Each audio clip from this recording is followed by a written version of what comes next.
Hello everybody, welcome to my channel. Today I'm talking about those things our mothers never told us about motherhood. Not just our mothers, but like basically everybody. You know, when you say you're pregnant, everybody tells you about the beautiful side of it, and very few people tell you how stressful it can get. So I'm telling you people like what really happens, because there are some things that happen that shock me sometimes, and I'm like, oh mommy, why did you tell me? So yes guys, that's what I'm talking about. And the first thing I'll tell you is that there is no rest being a mother. Like, mothers never rest. Mothers are always thinking about their children. They are always worried. Even if you say you take the baby and go and keep for holiday somewhere, you come and you don't still rest. You're still worried about the baby even though the baby is not with you.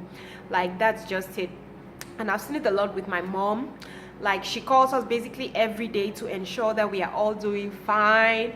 And I don't know, it's just being a mother. Like, you never rest. You always be worried about the child no matter the age, because I always thought as well, like, when my kids reach 18 they're going to be big enough, so I'll stop worrying. But the way things are going, I'm not sure. That is just a dream.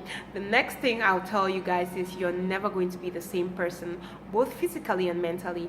Mentally, in the sense that before now you might have been thinking about just you or maybe your husband, but when you give birth, that is your direct responsibility. You start thinking more of what that child wants. I have many women who will say, I went to the market to buy something for myself, but on coming back I had things for the baby. I don't know what happened. Like, you just put that person first. You put them first. You put them over yourself. And the next thing about never being the same is the physical part. For me, I used to wear like the crazy highest shoes ever, but since I gave birth to my son, my legs really hurt. My legs are weaker, so I don't put on those type of shoes anymore.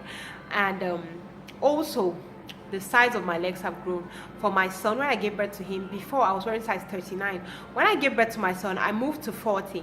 When I gave birth to my daughter, I moved from 40 to 41. So I'm presently in the panic mode. I'm now like, it means I'm soon going to start wearing 42 shoes, which means if I have 10 children, I'll wear size how many? 48. Yeah, so that's just it. And then the next thing is breastfeeding, guys. Breastfeeding is no joke, guys. Breastfeeding is hard. I've seen where big women burst into tears where their breasts are swollen and the baby won't suck. For me, my son was not taking my breast. He could not suck. I don't know why. He could not suck. He didn't have the patience, so he would cry, and we had to give him the bottle. And I wanted to do exclusive breast milk, so I had to express the milk and give it to him. For 6 months I had to be expressing, so you can imagine it was not easy. Also, for my daughter, she sucked from the breast directly, but it's not still easy. Sometimes you're tired, sometimes you're sore, but the baby doesn't care. And I still did exclusive breast milk, because guys, exclusive breast milk is the bomb. We'll talk about that another day. Like, I would go through all the stress. Sometimes I'll even cry. Sometimes your breasts don't flow. Like, it's not easy. I just thought it was something easy till when I got into it, and nobody ever told me. The next thing is that your program is going to revolve around that child. If that child is supposed to go to school, for example, then you know that during that school period is when you can do this or that. If the child doesn't sleep, you cannot sleep. And I have this problem now. My son doesn't sleep when my daughter sleeps, so she has her nap, and I'm there praying like, Kay should sleep, Kay should sleep. He doesn't sleep. When she gets up, he goes to sleep, which means no nap for me at the end of the day. So that's just it. And then also, you're going to lose friends and gain friends.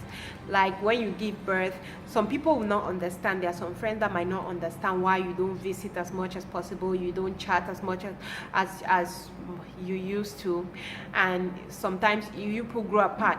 But also, you're going to gain new friends, because when you go to places where you meet people who have kids, you're also going to connect with them, and you people talk about your children, and you have new friends.